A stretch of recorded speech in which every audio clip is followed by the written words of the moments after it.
All right, and we're back to our free to play challenge here at MTG Arena. We are on day number 11 of the challenge with the whole goal of starting a free to play account, not spending a single dollar outside of what the game provides to you for free, with the end goal of trying to build a competitive deck in a 30-day time span. On day 11, we're actually in a very good position, just in the sense of where we're at currency-wise, where we're at wildcard wise, and just overall, just our progression we have made so far in Arena. We are sitting at 7,975 gold, 530 gems. We have a handful of wildcards of the various rarities. We have 26 commons, 25 uncommons, 12 rares, 5 mythic rares. Vault progress around 18.9%, and that's from us doing the Midnight Hunt drafts and just getting extra commons and uncommons that we opened up from those. We do have our reroll on our daily quest if we want to reroll that today. In the process of doing yesterday's video, I didn't mention it, but I did end up completing all of my daily quests, so we only have just one going into today. On top of our daily win quest, we're already done with the weekly after it reset with the release of Baldur's Gate. We're at level 7 in the Mastery Pass, on the possibility of getting another pack. When it comes to overall packs, we have 6 of the Baldur's Gate Horizons packs, and we have 3 of the Crimson Vow packs, which I'll probably open up after I do Crimson Vow quick drafts. But overall, we're gonna use these with our Crimson Vow drafts and open up them then. And then probably at some point I'll open up the Alchemy Horizons packs as we're getting close to probably crafting the deck that we want to make. Up in the top here as well, we do have a little bit of Mastery Orbs that we want to use at some point, possibly to get one of the various avatars of Alchemy Horizon Baldur's Gate.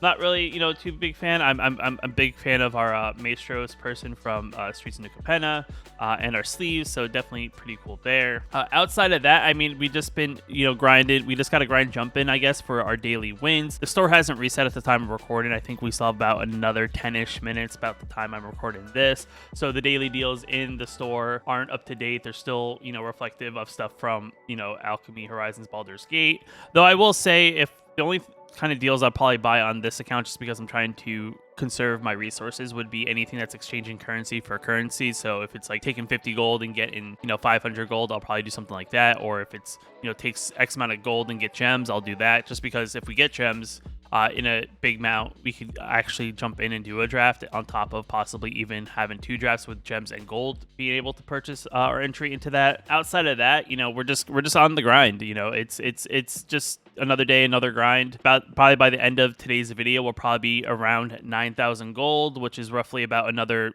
day's worth of grinding to then get enough gold to then just afford 2 quick drafts for Crimson Vow with just gold. And then on top of that, we'll hopefully get enough gems as rewards based on our record to then get another entry into a 3rd draft, if not multiple drafts after that, just by spending gems. But with that being said, I'm just going to dive into the games. I'm going to grind it out, and then we'll jump back into this and kind of talk about, what else we could do here in Arena.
All right, and we're back after completing our 15 games. Today it took a little while, I think. It was roughly about 3-ish hours of grinding to get my 15 wins through Jump In. We are on the cusp, though, of getting to 10K. Probably by the next video, we'll be there just after doing the daily wins and also doing one of the daily quests. We'll be pretty much at that point of being able to do two at least Crimson Vow jump in event or two Crimson Vow quick drafts, which will definitely be a good change of pace. There's with this whole Baldur's Gate update, it's just definitely shifted the way Jump In has felt. I know previously before the packets got updated, I had a pretty decent deck, but there's a lot of like things with alchemy that I'm just not a big fan of, and to throw it into Jump In is not my favorite thing. So I'm definitely excited to probably get my 1,000 gold I need to get to 10k, and then just jump immediately into Crimson Vow, where normally I would wait until the next day videos to probably do that. I think I'm just gonna immediately jump in, depending on where I'm at when it comes to overall game win wise, and just try to get my wins through draft, just because I got to get a break from alchemy. I'm just not a big fan. I know a lot of people are also not big fans of alchemy, and now that it's in Jump In, it's just I have a decent deck. It's just Jump In cards just really swing the way I should say Baldur's Gate cards have really swung the way Jump In has felt. There's a lot of powerful cards that are relatively on the cheaper side, so if you get two decent packets in Jump In with some of these stronger cards from Baldur's Gate, they can really turn the tide of battle pretty quickly, even if you look like you have the advantage. But like I said, I'm excited for Jump In. I'm excited for Crimson Vow drafts. Probably after I'm done with my first batch of Crimson Vow drafts, I'll probably that's probably the time I'm gonna consider making my deck with whatever I have. Like I said, I have a couple options I'm kind of looking at towards building. The other thing too to think here is if I build my deck now, like what's the next goal that I'm gonna try to do? I'll play some ranked matches. I'll maybe if I get enough currency, maybe I'll jump into one of the events, like the standard event or something like that, and play that and kind of see how the deck does in like a standard event. The other thing I could do is I could save my currency and maybe try my best to actually participate and try to get as much gems as possible, to then maybe see if I can buy the mastery pass by the end of the first month of just playing with a free-to-play account without actually having to partake in the whole like spending money to get there. At this point, my mind's kind of been made up. I got to jump back into standard. This alchemy stuff is not worth it. But guys, let me know what you guys think down in the comments below. Have you been playing Jump In event with the new packets? How have you been feeling overall as they've introduced alchemy cards and also the whole Baldur's Gate set 2 Jump In? Let me know in the comments below. If you liked the video, hit that like button. Definitely helps out a lot. And if you're new here, you want to post new videos on the channel like this one, hit that subscribe button, and I'll catch you in the next video. Just want to give a special shout out to the channel members here on my YouTube channel. You can also become a channel member yourself down below the video, hitting that join button. It definitely helps out a lot, and I just appreciate you guys for your support.